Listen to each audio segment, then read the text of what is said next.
Je fais ce message pour vous donner des conseils, pour vous aider à mettre un terme à certaines choses faites dans certaines circonstances. Vous savez, ces choses étranges qui finissent par vous échapper et que vous ne pouvez plus contrôler. Alors suivez bien ce que je vais vous dire. C'est ça mon premier conseil. Donc, il y a 3 nuits, aux alentours d'1h du matin. Je l'ai vu passer très vite dans mon couloir. C'était une silhouette blanche, pas plus haute qu'une petite fille. Bon, d'habitude, je suis complètement bourré à cette heure-là. Mais ma voiture avait un problème de batterie et je n'avais pas pu faire le plein d'alcool à l'épicerie, me contentant d'une demi-bouteille de whisky pour la soirée. Oui, je noie ma solitude dans l'alcool, et alors? Bon, des hallucinations? Non, ça n'en était pas une. Et vous allez comprendre pourquoi. La nuit d'avant-hier, même constat. J'étais allongé sur le lit. Bon, cette fois j'étais complètement torché, il est vrai. Et au moment de fermer mon second œil, du coup, la fillette aux longs cheveux noirs est passée rapidement dans le couloir, en faisant claquer ses maudits petits doigts de pied sur le carrelage.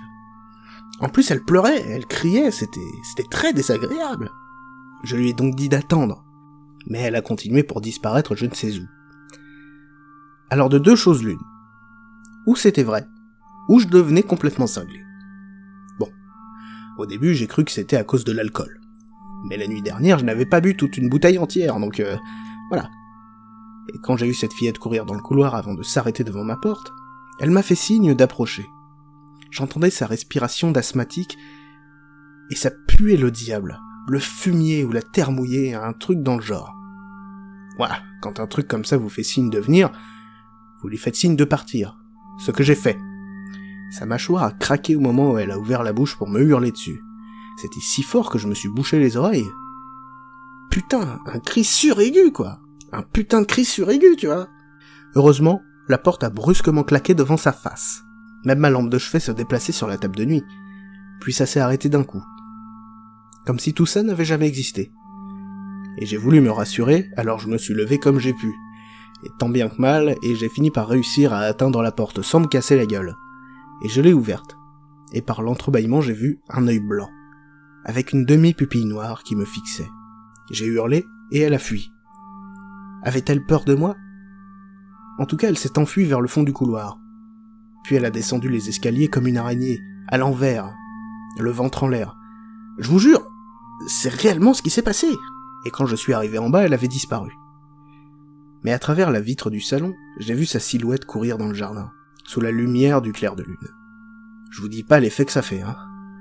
J'ai 49 ans et les fantômes, les esprits, tout ce folklore, ce n'est pas trop pour moi. Mais, sur le moment, je flippais ma race, hein. En plus, il y a comme un truc dans ma tête qui commençait à comprendre ce qui se passait. L'idée de revoir cette chose venir me rendre une autre visite ne m'enchantait guère, hein. 2 solutions se présentaient à moi. Soit je me torchais la gueule comme jamais, et là la petite pouvait toujours venir me serrer l'épaule, je me réveillerais pas. Soit, je trouvais une 2e solution. Et j'ai eu l'idée d'un chien. Quoi de mieux qu'un chien pour vous protéger? L'après-midi même, j'ai été retrouver mon pote, René. Et il m'a prêté son chien Popeye, un Rottweiler, tout en noir et tout en muscles. On était amis avec Popeye, il me faisait la fête à chaque fois qu'il me voyait, et il m'a suivi sans problème. Dès qu'il a mis la première patte dans le salon, il a reniflé, le museau en l'air, comme s'il avait flairé quelque chose. Bon, je venais de péter, mais c'était pas ça, hein. Du coup, Popeye a bondi jusqu'à la porte aux fenêtres, et a collé sa truffe contre la vitre, et a grogné en regardant le jardin. Sa tête allait de droite à gauche, de gauche à droite, sans aucune interruption. La vache, ça m'a fait un drôle d'effet de voir ça.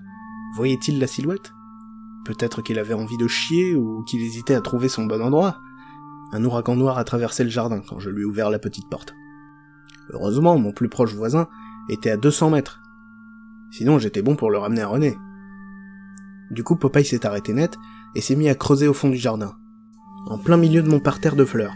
Alors je me suis précipité en lui hurlant d'arrêter de massacrer mes marguerites. Mais il continuait de creuser comme un fou. Arrivé près de lui, j'ai pas osé le toucher. Non, c'est pas parce que j'avais peur d'un gros chien qui pouvait m'arracher le bras en un coup de mâchoire, mais parce que je me demandais pourquoi j'avais planté des marguerites. C'est moche, ça pue les marguerites, non? Pourquoi pas des roses ou des tulipes? Je sais pas. En tout cas, je m'en souvenais absolument pas. Popeye a donc arrêté de creuser la terre, puis a jappé en regardant son trou. La vache, j'étais bon pour faire un tour chez Jardiland. C'était un vrai massacre. Et puis j'ai distingué des petits os recouverts d'une fine couche de chair bleuâtre. l'ensemble formait comme une main crispée qui tenait une tête en fourrure mélangée à la terre. Et d'un coup, paf, la mémoire m'est revenue. La petite fille que j'avais appâtée avec le nounours. Quel soulagement! C'était son fantôme qui hantait mon couloir depuis 3 nuits. Avant que j'en aie l'idée, j'ai entendu des craquements. Popeye bouffait la main du cadavre. Probablement parce qu'il avait faim, je ne lui avais rien donné depuis plusieurs heures. J'ai été prendre ma pelle, et j'ai déterré le corps décomposé de la petite fille. Finalement, ce n'est pas mes marguerites qui puaient. Et ce brave Popeye n'en avait pas laissé une miette, aussi bon que des épinards, brave bête.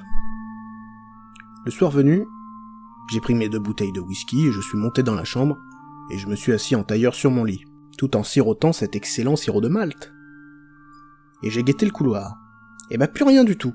Ni fillette, ni cri, ni puanteur, rien du tout. J'ai dormi comme un loir jusqu'à midi. Alors voilà mon conseil. Pour éviter les revenants et autres esprits des gens qui n'ont pas obéi à certains de vos ordres, achetez un chien. Et surtout, donnez-lui le reste de la personne pas sympa. Et d'un, vous ferez des économies de bouffe, et de 2, vous dormirez tranquille.